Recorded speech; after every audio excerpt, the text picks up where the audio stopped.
Up next, we have a really exciting speaker. The theme of Catalyst is new commerce. One of the big trends that has come up is this idea of flash sales. There's one of the people I respect a lot in e-commerce. His name's Doug Mack. He started a company called Scene 7 that did advanced imagery. We actually competed with these guys, so that's one of the reasons I really respect him. He's a very tough competitor. He left that company, which was acquired by Adobe, and is now the CEO of One Kings Lane. And he's going to come and tell us, this is a business that is very young, has been built on this whole concept of new commerce, and Doug is going to walk us through what they're up to there. So help me welcome Doug Mack to the stage. Hey, Doug. Good. How are you doing? Do you have the clicker? I do not have the clicker. I'll get you the clicker. Someone to bring it up. I shall get the clicker. Awesome. Thank you very much. It's great to be here to get to kick off such an impressive conference. It's a really exciting agenda talking about the evolution of e-commerce. And as I was flying in last night, I did start to think about a little bit how there's been so much change and disruption on the consumer web over the last even 5 years. And you can almost go category by category and think about who was an incumbent in 1999 and who's a new leader today.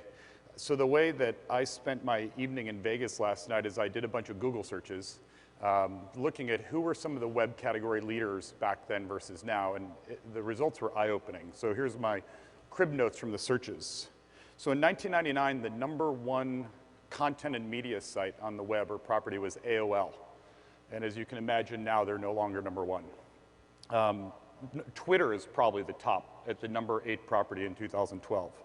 When you look at the world of community, 1999, #6 overall site on the internet was GeoCities. Who remembers GeoCities? Yeah, about a third of the room. Today, obviously, biggest community is Facebook, #2 site on the web. In search, #1 site was Yahoo for search. Google now is #1 overall site on the internet, search and otherwise. Now you can get into more specific categories like video. Real Networks in 1999 was the #1 video site, 14th overall property on the web. Today it's YouTube at #3, and Real Networks has fallen by the wayside. Even you look at niche spaces or specific spaces like the job space, Monster.com and Hot Jobs were huge. Well, today it's LinkedIn. LinkedIn is #12 overall property on the internet. Music. Who remembers mp3.com? About like 5 of you. Napster, sound familiar? Yeah, today it's Pandora and Apple. So music's totally changed. So it was just pretty amazing going through consumer space by consumer space and seeing that level of change and disruption. The one big thing though is that in commerce, the #1 site in 1999 was Amazon, 11th overall site. In 2012, the #1 overall site is Amazon, #10. They've actually moved up a notch. So I think it's fair to conclude that it is Amazon's world, and we're all living in it. And that will close my prepared remarks for the day. So thank you for coming. No, actually, I had a different conclusion, which is that this is the one space on the internet where we have yet to see those new disruptive game-changing entrants that have changed the face of the consumer internet. And there's opportunity to rethink commerce. So what I'm going to talk about today is exactly that, which is at One Kings Lane, we've grown a really nice business in a relatively short period of time, and I've learned a lot from that experience. So I'm going to spend just a few minutes talking about flash sales and One Kings Lane, and then I'm going to get more into why are new commerce models growing, what I've learned in this process, what's different from what I expected. Then I'm going to wrap up with a bit of a look into the future of what are some of the trends I predict that will influence commerce in the next 3 to 5 years. And I know there's a huge diversity of web leaders from companies from large through small in here, so I'm going to err on the side of blowing through a ton of material and hope that everybody could pick out 2 or 3 things that are relevant to your business. So with that, One Kings Lane, Scott mentioned, we're the leader in curated sales for the home market. So every single day, we launch 8 to 10 new sales events. I agree with the Amazon thinking of it. Everything's always at a discount, typically around 50% off retail pricing, and the products last until they sell out. We basically create this rush on the store every single day. Companies founded in 2008, on the web in 2009, definitely one of the fastest growing companies in e-commerce. So our vision is to be the first company to marry art and science to change commerce. And what's so interesting is that there's a lot of companies that are great at one at the other, but trying to fuse both is extremely hard. Your exec team in your org typically leans one way or the other. You look at Amazon, they're the ultimate science company, the ultimate data company. It's interesting, their executives are all technologists and mathematicians, so they've nailed that side of the equation. But on the merchandising branding side, they're not as strong. You look at other companies in consumer products like Apple, and they're unbelievable at the art side, at the design side, at the gut and intuition of what's going to play with customers. But if you talk to their web team, not a lot of science being used in the business. So we believe there's an opportunity to build one of the next great internet businesses if you can actually be great at the art side and fuse that together with the science side. One bit of taxonomy that I want to give to you today is when I talk about next generation commerce, I'm going to talk about things such as flash sale and subscription commerce and whatnot. I'm not going to talk about group buying. Because flash sales at the end of the day is a commerce business. We are selling a physical good that needs to be shipped and delivered to a consumer. In the group buying space, I really view those as marketing businesses where they're giving you coupons to go to your local spa or chiropractor. That's a very different thing than the commerce business that most of us are living in. Different economics, different growth patterns, different barriers to entry. And so I'm going to spend zero time talking about group buying and all time talking about commerce today. So in terms of flash sales, it's not just us. There's a lot of companies that are doing extremely well in this market. One Kings Lane, we lead the home space. Vente Privé, they built $1 billion e-commerce business in Europe, $1 billion plus over the last 5 years in flash sales, luxury goods. Gilt Group in apparel has done incredibly well. Nordstrom has acquired in via their acquisition of Outlook. Amazon is in a variety of formats. One of the most early innovators was Woot in consumer electronics as part of the Amazon family now. And beyond flash sales, there's so many new exciting models emerging such as Shoe Dazzle, Warby Parker, Birchbox, where people are bringing subscription aspects to the commerce relationship or bringing very interesting disruptive vertical integration and branding, the way Warby Parker is trying to basically change the eyeglass industry. So it's actually, despite my opening comments about lack of disruption and change in this industry, there's actually a bunch of great companies that are working away at totally rethinking the commerce model. You know, how big has flash sales gotten? This is a little bit dated data now, but in the first 3 years, the industry basically went from 0 to 3 billion globally. That's pretty nice progress. In reading some recent eMarketer data, the projection is that flash sales in the US alone will grow to $15 billion over the next 3 to 4 years. So there's a lot of companies, a lot of resources, traditional and new, realizing that this new model of flash sales is very exciting for consumers. As for One Kings Lane, we're going after the very large home decor market. $158 billion is spent annually by consumers in the home decor market in the US alone. About 10% of that's transacted online, and that's projected to grow to 14–15% of home decor spent online in the years ahead. So we feel a tremendous tailwind, and as One Kings Lane was the first company to bring the flash sales model to the home, we're actually very excited to see all the innovation that's starting on the internet in the home space, because actually it's a softer side space that not a lot of investment has gone into, and we think there's a fundamentally better experience to be had for home consumers. So in terms of our trajectory, this is going to be our third full year on the web, and we are on a run rate to surpass 200 million in revenues for our first year. For our third year. And I'll talk a little bit later of what's fueling the growth of the business. At the core, though, is our customer. And who is our customer? Women. 93% of our customers are women. It's actually very interesting going to forums like this. The women love our site. The men don't really know our site unless their significant other spends a lot of money with us, typically. Typically women, wealthy, educated homeowners, and a passion for the home. And how many over the last few years, we have 4 million members on our site, again, 93% female. And that's really grown a lot through great word of mouth.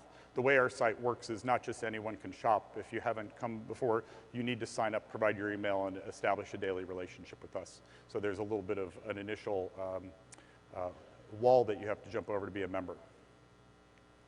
So I'm going to jump into now why the growth of our business and why the growth of the industry. If it's going to get to 15 billion in the next few years in the US, there must be something different going on here. And I really see 5 key factors driving the growth of new commerce. And I'll contrast those a little bit with traditional commerce. It's all about bringing serendipity to the shopping experience on the web, the notion of curation, keeping your shelves fresh and interesting for your customers, adding some fun to it, and then finally the notion of social commerce, which is a very loaded, packed word that I'll try to unpack a little bit. So we've been at it in e-commerce for about 15 years now, and it's interesting that anytime there's a new format or a new medium, it takes a while for the companies to adjust to it, and sometimes the mistakes that are made are companies are too literal in translating old media to new media. And this picture is one that I found from a very long time ago, where basically this was the early days of television.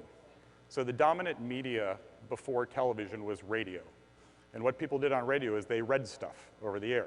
They read news, they read plays, they talked about sports. So in the early days of TV, what happened? People would go into a studio and they'd read stuff in front of a camera, and you'd watch them reading things. And so that wasn't really taking full advantage of the media. And I think there's been a certain amount of that going on in e-commerce for the first 15 years, and therein lies some of the clues of how to disrupt and change the industry. And so what I really saw, I've been around e-commerce, as Scott mentioned, through my time with Scene 7. I was also with some early genealogy sites and whatnot, is the early days of commerce was about taking that print catalog that people were getting in the mail, putting it online, making it bigger, and basically still shipping stuff to people through the mail. And there were some innovations. Really good search engine in front of it gets you to your catalog page faster, so that's a good thing. But beyond that, there's an awful lot of literal translation going on. A lot of work against ship time, and my sense of that is how to reduce the delayed gratification versus store. So again, not super innovative, but somewhat necessary. So I think that now we're in a situation where a lot of companies like ours are saying, how do we take advantage of this medium to fundamentally do things on the internet that can't be done in the store, that can't be done via print catalog, and change the customer experience? So I'm going to rattle through these pretty quickly. The first is the notion of bringing serendipity to the shopping experience. And what I mean by serendipity is, in traditional commerce, in the early days of commerce, it's largely been for the hunter. I'm a consumer with a directed shopping mission, and I know what I want. I want the Steve Jobs biography. I want a Slingbox HD Pro. And I go to a site. I even want something that's a very fringe thing that I couldn't find in traditional retail. And I basically go to a search engine. I go to Amazon, I go to Google, and I find that product. And so it's for that person who's in that moment knows what they want.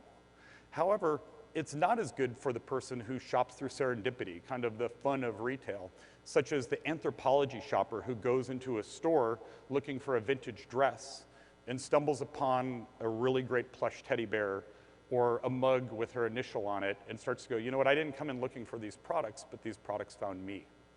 And there's very little of that in commerce today. And that's so much about what flash sales and new commerce is about, is what about for the browser, not the hunter? And what our site does is every single day we create that treasure hunt for our customers. She's not in market for a silver vase, but she sees the perfect silver vase and decides to put it in her home.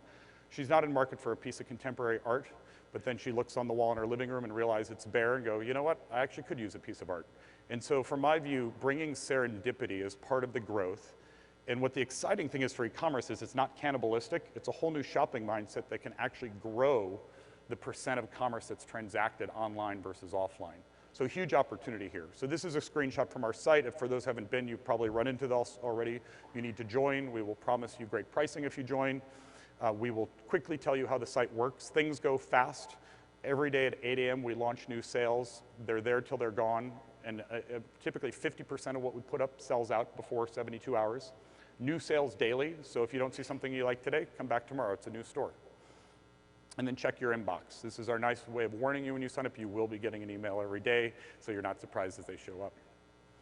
And so what's really fueled the growth and bringing this serendipity is this notion of a daily relationship. Instead of serving the occasional hunter who's thinking about buying something specific once a month, we're thinking about working with somebody who we want to visit our site 365 days a year.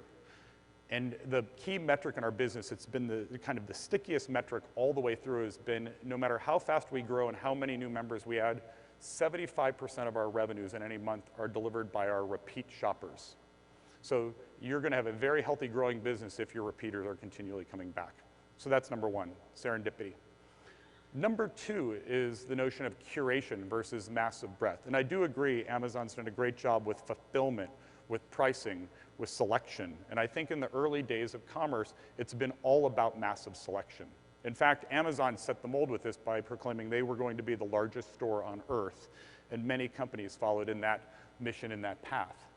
We're actually on the opposite end of the spectrum. We're about fewer products done better that we curate carefully. What vendors do we work with? Which of their products do we select? What do we think about their quality, their taste level, their pricing? And do a lot of the work for consumers, particularly in a space like home where a lot of consumers lack confidence. There's a very interesting piece of empirical research done on the notion of choice in consumers. The study was called Paradox of Choice. Anyone familiar with this? All right, so it's worth telling the story. The paradox of choice came out of a study that was done at a grocery chain called Andronico's, where they wanted to sell more jam, and they had a ton of jam samples, a ton of jam products in the store. And they basically, in half their stores, put out a sample of every jam you could potentially buy, so it was 20 samples. In half the stores, they only put out 3 samples, which were the ones they hand-selected and thought were the 3 best jams to buy. And they ran this test, and consumers coming in the stores, and sure enough, the stores that only offered 3 samples ended up selling more jam than the ones that were overwhelming people with choice. So there's something very powerful about the notion of curation, because what it ends up doing is it puts your brand behind these products to say, these are the products I'm standing behind as a company. In our case, we say everything we put on the site is great taste, great quality, great value. We stand behind it. It will look great in your home. The other thing that's fabulous about curation is you can really invest in content. So we launch about 2,000 new products a day, and as you'll see from the screens, we really do a bang-up job on making them look great. And I think this is very, very important. Here's something we did for a New Year's Eve holiday entertaining event. Here's another one we did last spring from a gardening event. And from my view, from my experience at Scene 7, where we were doing visual media, so much what we were trying to do is one of the disadvantages this medium has versus physical retail is you can't touch and feel it. So what are we doing to break that touch and feel barrier? I learned a lot in Scene 7 that I'm applying to this business now of how do you bring these great production values to bear. Other businesses have solved touch and feel in other ways. Zappos did a great job with this by making basically everything easily returnable, so you could touch and feel it and send it back if you don't want it. So I had the absolute opposite experience of curation last summer that made me really think intensely about this point. I'm a home electronics junkie, and I was basically claptrapping together a home theater, and I was in market for a projection screen.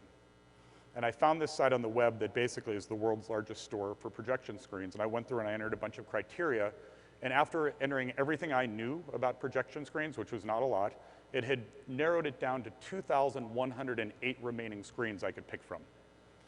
And in that moment, I was like, holy crap, it now wants to know what material I want and what brands I want. I don't know Delight, and I actually don't even think I pronounce it the right way. So at that point, I abandoned the shopping mission. I went to my local Magnolia store, and I talked to a person who could actually curate and help me through the rest of the experience. And in that moment, I was thinking, somebody needs to launch a One Kings Lane that is great for the consumer electronics space, where you put your brand behind and you say, here are 5 great screens that we've really vetted, and they're great for you. And there are a bunch of sites doing a great job in this. Another one is JetSetter for travel. When you go to JetSetter, you literally feel like their editor slept in the bed of the inn that you're looking at, and you know you're going to show up at a great place, versus typical travel, which is pick from these 200 hotels with a wide range of ratings and reviews.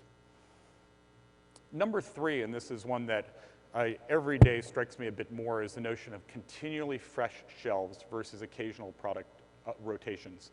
And this is where I think e-commerce has probably been most constrained by the traditional retail model.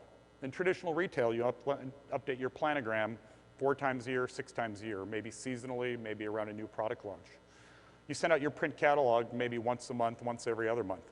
And e-commerce kind of got into this habit of, okay, great, that's the retail cadence. Let's change our shelves along. We're sending out a new Pottery Barn catalog. Let's update the website.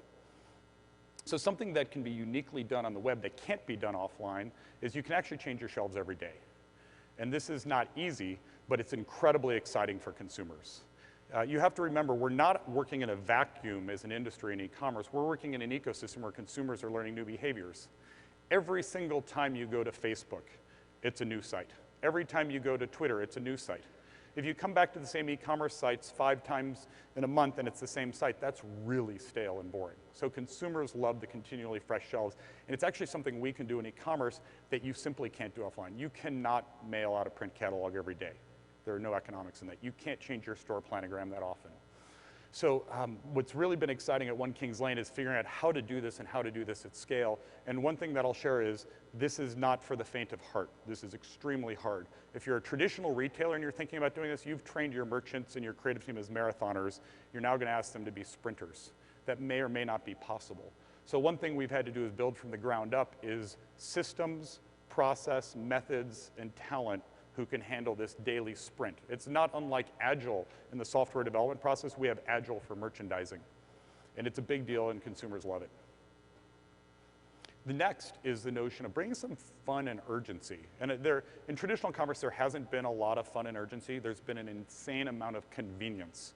And I think for anybody who's a parent in the room, for example, if you're a shopper of diapers.com, it's amazingly convenient. You know, you can just have gotten your kid to sleep and you realize you don't have diapers for the next day and you're like, crap, I don't want to go out to the store, I just got them to sleep. I can go to diapers.com, I can look for rush delivery, and depending on where I live, I'm going to have diapers the next morning. That's really convenient. It's not at all fun. And there have been some examples of sites that have brought fun. So I think eBay was one of the early pioneers who brought fun and competition, and you'd win products, and they were rewarded as a result. So now sites like ours bring urgency and fun to the process. So every day at 8 a.m., we launch new sales, new products, and we let all of our customers start at the exact same time. And it creates incredible velocity. A few weeks ago, we did an event called The Kitchen. In the first 15 minutes, 5,800 SKUs went out the door and were sold, and the event was actually mostly sold out. And customers love the adrenaline, because what we're effectively doing is we're creating the Black Friday effect.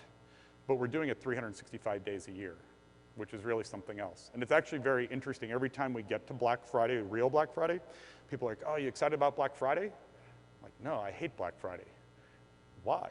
Because it's the only other day that everybody else in retail is on the top of their game. So we have a lot of competition for attention on that day, whereas the rest of the days of the year, we actually have an advantage that we're creating that effect. So some examples of what sells. Everything sells is the other thing I've learned. Here's some great Indian poofs. We've had success with furniture. We've had success with area rugs, with art, with lighting. You name it in this model, it has worked very well. The fifth thing driving the growth of new commerce, last but not least, is social commerce versus shopping alone. And really from the very early days of commerce, it has been really convenient. Sit at your home PC, place an order, you get your good in a short period of time, but you're really generally not at all aware of other shoppers. This started to change when ratings and reviews were launched. And that was the first moment of social commerce, where suddenly instead of being interested in what the merchant has to say, you were actually more interested in the opinions of strangers. This was very interesting, and it would heavily influence your purchase decisions. So now companies like One Kings Lane are taking this, because that's a very a very rudimentary way of bringing social to the process. We're bringing it in a whole new way, more real-time social interactions. So on a site like ours, 90% of the brands on our site are not well known. We're going in and finding these fantastic companies with great product that consumers don't know, and that's part of the treasure hunt. So when a novice consumer comes in, they may say, huh, I haven't heard of Two's company, but this looks pretty good. I wonder if it's good. And while she's shopping the event, suddenly she'll say, whoop, something just sold out. Whoop, that's event's on hold. There are other shoppers in this store with me, and they're giving me a cue here that this is a really great event. I'm going to jump in. So it's real-time feedback. If she goes to an event that she hasn't heard of, and there's not as much action there, she'll kind of know there's other shoppers in here and they're not responding to it, and therefore this is another cue that maybe it's not as strong an event. That's one aspect. I call that purchase validation. The whole other aspect is word of mouth. Almost every great consumer brand has been built on the back of word of mouth. And in traditional days, 20 years ago when Nike was building their brand, it had to happen on sporting fields and cocktail parties that people were talking about their Nikes. In the case of the web now, the thing that's exciting is if you have a great brand, great products, great service, there's an efficient dialogue that happens. It happens on Facebook, it happens via email, it happens via Twitter, that I've said this many times, it's word of mouth on steroids, that great brands are built much more quickly, and it's also very Darwinian. If you're failing, If your product sucks, if you're failing on service, if your values aren't that great, it's going to be just as efficient and you're going to fail really fast. And something that's been interesting about One Kings Lane, we've always had clarity that we are targeting women. And one of the benefits of that is because women make a lot of household purchase decisions, have more passion for home products than men. 2 reasons why there's more. Another one is that women are much more active in the social realm. So if you look at women versus men on Facebook, the average female has more friends than the average guy. They also spend more time on the site, significantly, and they share more. And so if you're an exciting product for women, the chances of the social realm helping you build your brand is really out there for you. So that's been a key accelerant for our business. I can say, in terms of how we spend our money, having a great site with remarkable, unique product and fabulous service has fueled that word of mouth and referrals as the #1 source of lifetime customers for us. And that's a very economic way to build a business. There are other things in social that are very exciting that are happening now too in the world that people have huge followings. And so last spring, Gwyneth Paltrow is a major cook. She actually published a cookbook, and she was a guest curator on our site, and we did a big event with her around the kitchen. And this is a picture of her with our founders, Susan Feldman and Allie Pincus. And we held a party with Gwyneth. Martha Stewart came. She has millions of followers. The 3 of them were together. She snapped a picture on her iPhone and she tweeted it out. Here's Gwyneth with the founders of OKL. They were on my show last week, by the way. Check out their website. And this went to millions of people. So this is another example in the new world of social, how you can have these seminal moments where new businesses can take off very, very quickly. Pretty cool. So what I've learned, it's interesting. You don't go into any new space and try to be disruptive without learning lessons. And I think it's just as valuable to look at those lessons as it is. I just talked about 5 things that are the fundamental differences. These are some of the things that were kind of the surprises for me. I've been involved in e-commerce since about 1997, helped launch Family Tree Maker Online, which is now part of Ancestry. We're selling genealogy records. Was in the greeting card side of the internet, actually helped start one of the first home decor sites on the internet. Scene 7 had 1,000 global customers, QVC, Nike, JCPenney, billion-dollar brands, Amazon was a customer. And I thought, as I came to One Kings Lane, I had this great e-commerce cookbook or this playbook that I wanted to run. And one of the first things I learned is to disrupt, I had to undo most of what I learned. The program said everything, that's actually not right. There's some things that I'll talk about that you need to bring forward, but much of what I brought was constraining. So the first is this notion of unique merchandise 365 days a year. Our merchant team looks nothing like any of my partners' merchant teams when I was at Scene 7 or when I was even in e-commerce in the past. To do unique merchandise 365 days a year is a total company commitment. It's a fundamentally different way of working with your vendors. It's a fundamentally different skill set to keep it fresh often. And I did not realize the disproportionate amount of attention that would go into this value proposition. And if you get it right, you're rewarded. This translates into the supply chain too, that if you're changing your product every day, your ops team is not able to load up big cannonballs in the fulfillment center, getting multiple things in boxes in a very, very easy way, and you need to rethink your supply chain, and in fact, you need to turn your supply chain backwards. For a business like ours that's growing at a great pace, and we're now in a couple $100 million in revenue, we only carry a couple $1 million of inventory at any given time. So our inventory turns are like 40. You know, in traditional retail, they're 2, 3 if you're great, 4 or 5. So that's basically a largely inventory-free model to make this really work at scale. Third big thing I learned, and this is a little ironic coming from in my last company, I was the leader of a tech company. I thought I was going to be using more off-the-shelf solutions, and what I found is we were breaking a lot of them, or a lot of them were black boxes that we couldn't customize the way that we needed to. And I'm not saying exclusively, but one in new commerce has to have a world-class technology team to build out capabilities that can be very precise, very innovative, and work with tremendous uptime at scale. And we've broken a lot of companies along the way. And then there's others who we've had grown with us. Scene 7's actually one of them. It was kind of cool, worlds colliding to work with One Kings Lane. But we've broken them at times, and we've said, here's what we need you to do to kind of keep up with us. The biggest shock for me was how much customers are dying to hear from us. I came in, and the first thing I kind of said with the founders, I said a few things. One, I'm like, this brand is really long. Should we shorten it? It's a web URL. And they're like, OK, we're not sure we should have hired you.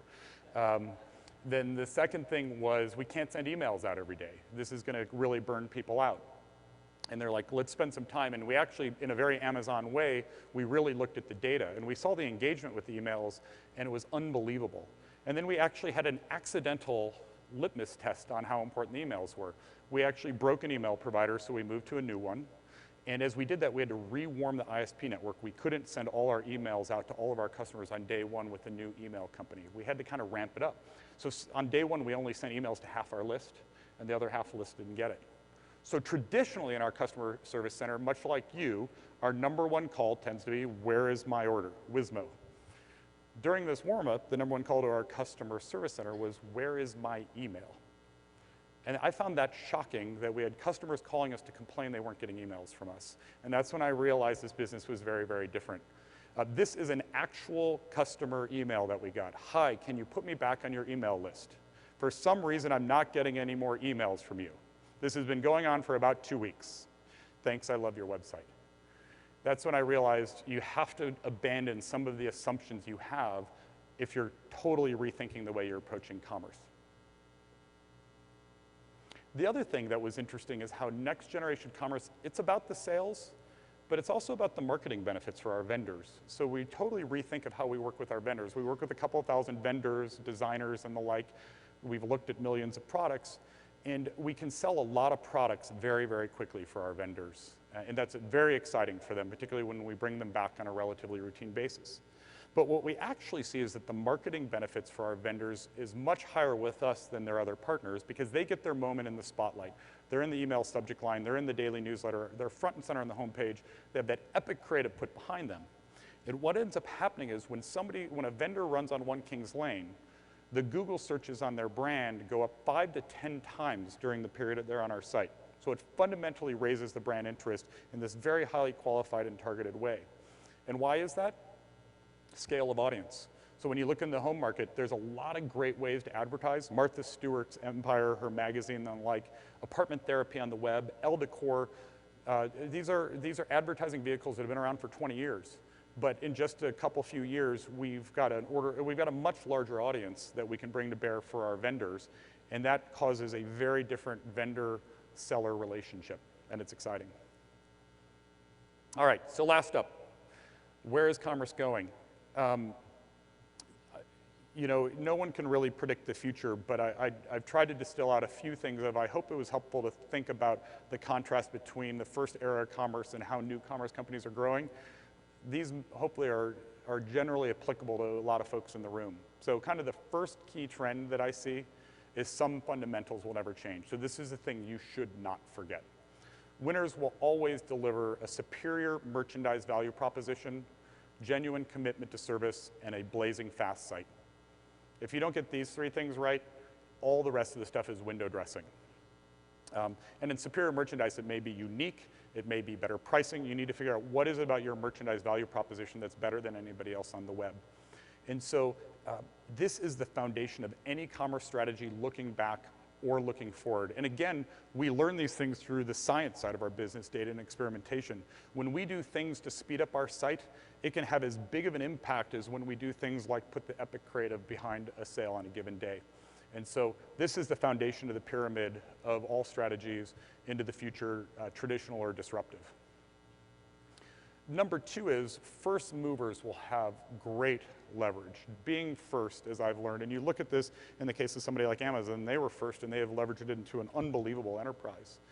And I think the other thing is brands with soul will thrive. So we're very fortunate that our company was founded by two women with an amazing passion for changing the home industry. They were personally dissatisfied with home options on the web, and you can see the soul of the brand on the website every day as a result, and everybody who's been brought in has a belief in that mission.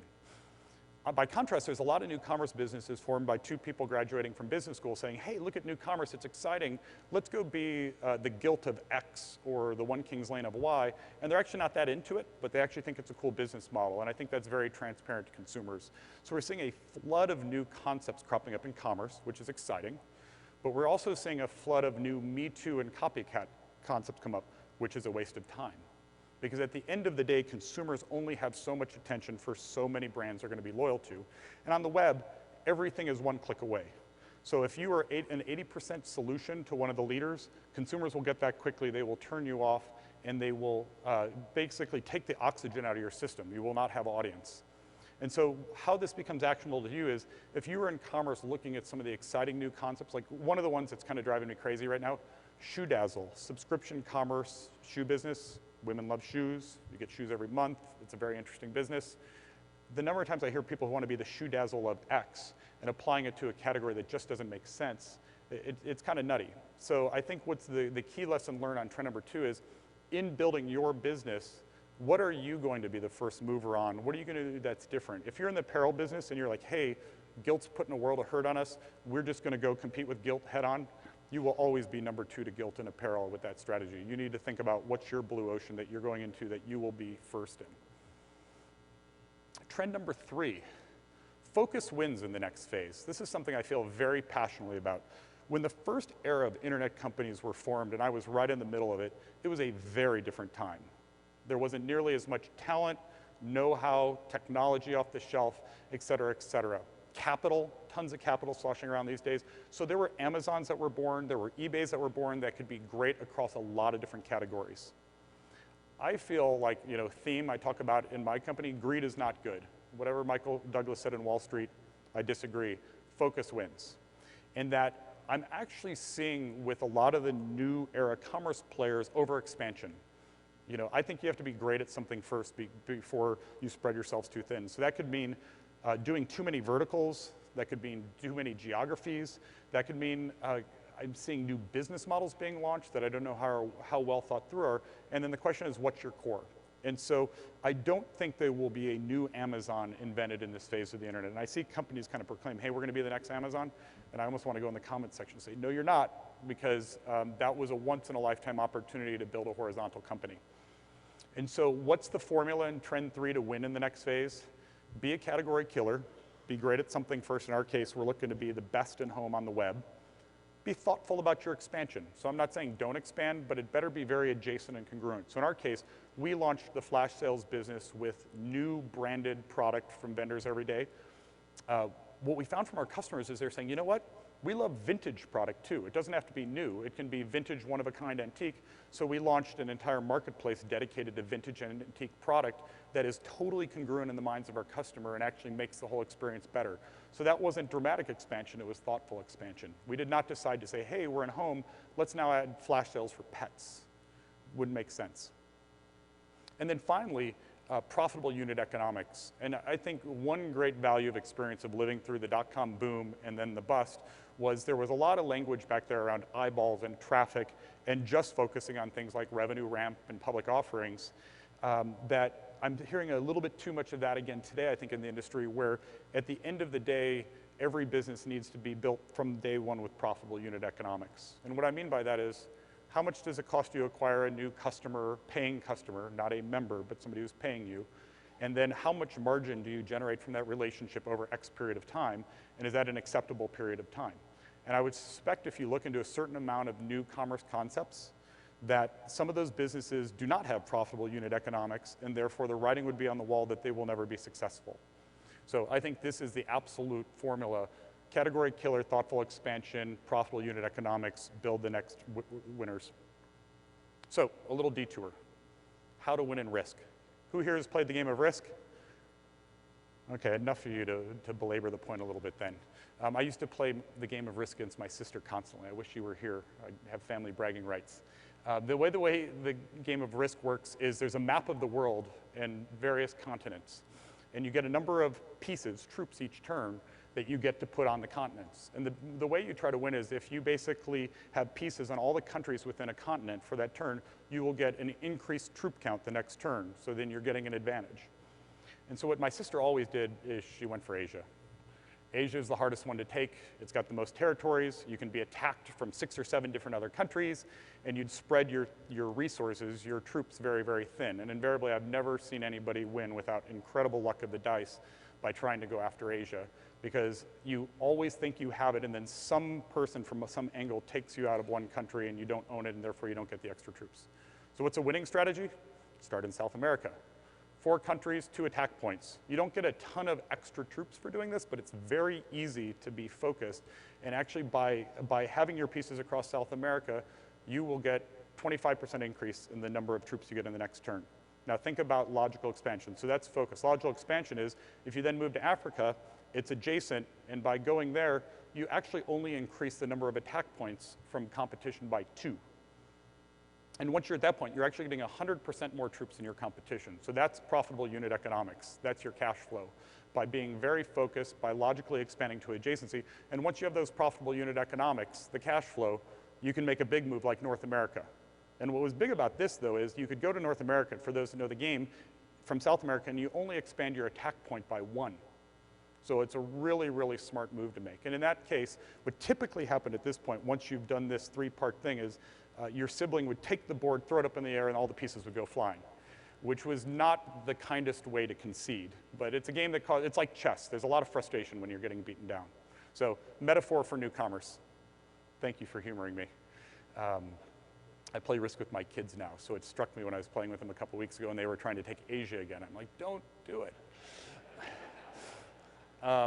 So trend number 4, yes, local, social, mobile.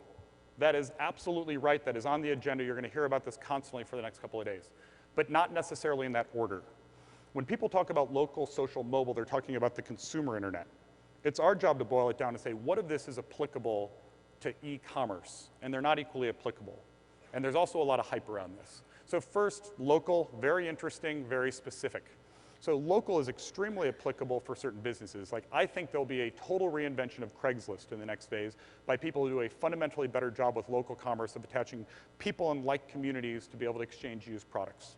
Someone is going to crack this with local, and it's going to be incredibly exciting. If you are a major national brand without stores, I struggle to think more of what your local strategy is. So very important in local to define what is a winning disruptive strategy. I don't think it's for everyone. It's going to be for a subset of the folks in this room.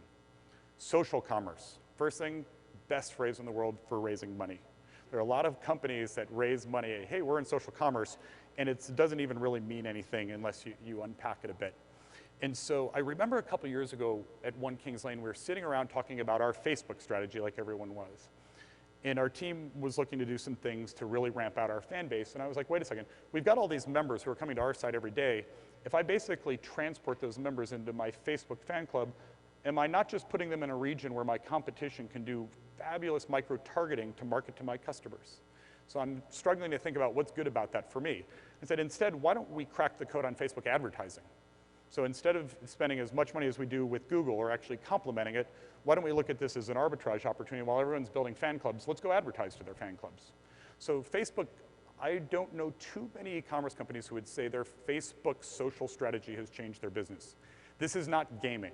You know, Zynga was built on the back of an unbelievable symbiotic relationship with Facebook. I'm not seeing this happen with many commerce companies. However, Facebook is an epic ad platform. Not easy to crack the code on it, but once you do, it's actually got fabulous, profitable unit economics. You can be incredibly targeted. Think about a company for ours that our members, our potential members, are probably watching HGTV. So if they're a fan of HGTV, I absolutely want them to know about One Kings Lane. Now, with this being said, in the world of disruption, there are specific social opportunities that are probably interesting for your business beyond Facebook and Twitter. In our case, it's Pinterest. Pinterest is white hot. I was reading the other day, they now have moved up in the last 6 months to the number 3 social network. That's crazy. And it's really great for our business. We had those beautiful images of our products earlier. Nothing better than Pinterest for people to share all the hard work we're doing each day, to get them in front of other people who are passionate about beautiful things, to generate new members for us. So my sense is, for us, Pinterest will actually be a game-changing social strategy, and we're going big. You'll see Pinterest buttons front and center below every image that we have. There's other things that we plan to do on that front. For your business, it also may be microblogs. We think that it's very convenient to go to a place with Facebook that has scale, but it actually may be a little hard, but there's probably lots of little communities throughout the internet. If you're in consumer electronics, for example, where you actually want to get your products in front of the members of that community. So social's a big deal, but just be careful about falling into the trap of thinking social equals Facebook. Social's a much bigger thing. All right, so here's the one I'm kind of bonkers about, mobile. So mobile of the 3 is the next big disruptor. It's already happening, even though mobile rollout is extremely early when it comes to the e-commerce web. In a business like ours, 25% of daily visits are already from mobile. Over 20% of revenues are already from mobile. And I think the reason why is that the customer relationship with their mobile device is fundamentally different. If I did a poll in this room, I would suspect everybody in this room has your smartphone, 10% of the room, or an iPad. Very little percentage of the room will have your PC with you. And I would suspect probably 90% of you at some point during the past half hour has checked your phone. I'm not offended. It's kind of a habitual thing that we just kind of check our phone, we get bored, we engage with our phone. And this is driving a fundamentally different set of consumer behaviors.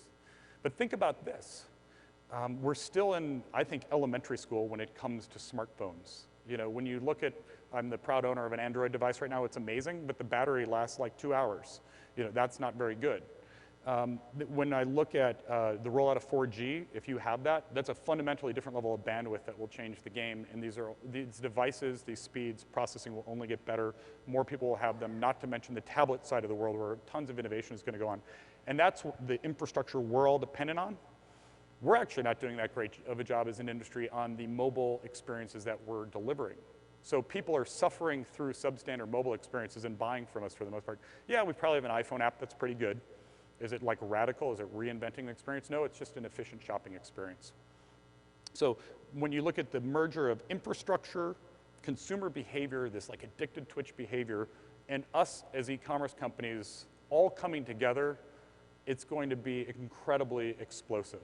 And so my advice in mobile, and as we think about mobile design in our team, is think about the consumer mindset depending on what device they're on. So there's no one-size-fits-all experience. So if you're at work on your PC versus you're in Starbucks with your iPhone and you've got 2 minutes versus you're at home at night with your spouse on your tablet watching the Emmys and also browsing a website, those are different mindsets and different shopping mindsets, and those should each be experiences that you think about how to tailor your experience for. So one thing I will share, no matter how much you think you're investing in mobile right now, you are not investing enough in mobile.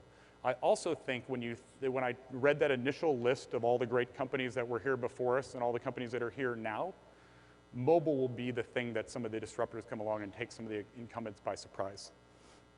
I put some of these slides and thinking together about 2 weeks ago in preparation for the commerce, and a really interesting thing happened between now and then. Facebook bought Instagram for $1 billion. And as far as I know, Instagram has no revenue.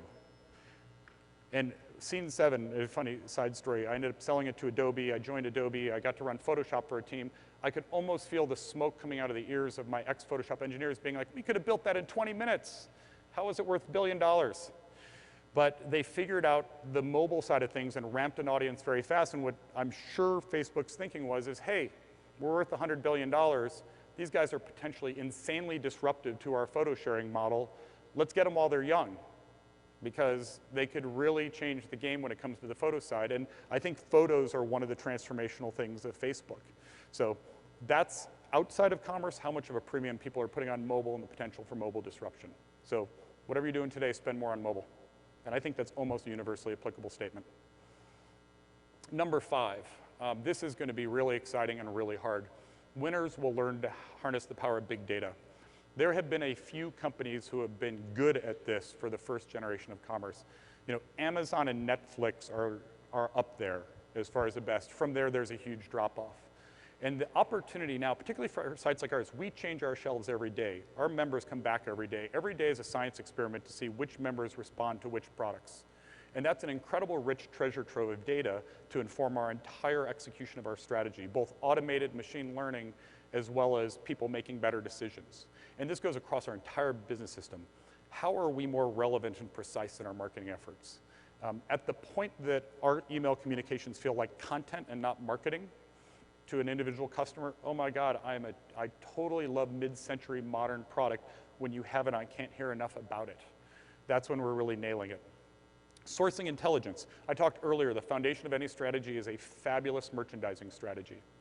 How can you get a disproportionate advantage in merchandising, not just use gut feel and art, but use a ton of science behind what is my membership telling me or my customer base telling me that they want? Customer-specific shopping experience. There's been, I would say, kind of grade school levels of personalization in e-commerce, but nothing that's gone to the PhD level. Outside of our industry, look at somebody like Pandora. you know, my Pandora is alternative rock, her Pandora might be classical music. We have very different experiences around this. E-commerce can be the same way, that different sites can have different brand personalities for different customers, and more importantly, get better each time you visit, adapting to the personality of your customer. And then last but not least, service differentiation.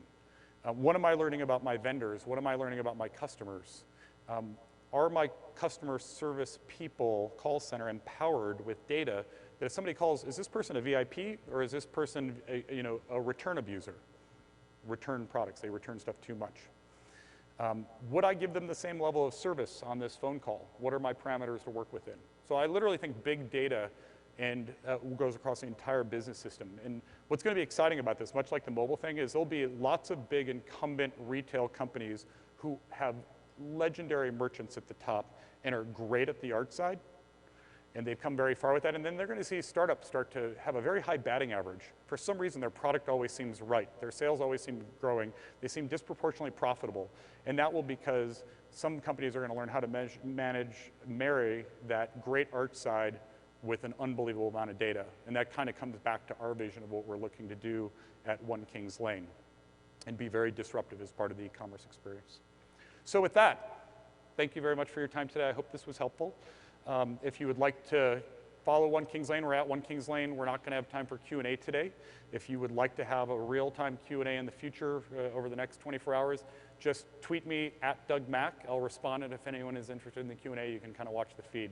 So thanks, and enjoy the rest of the conference.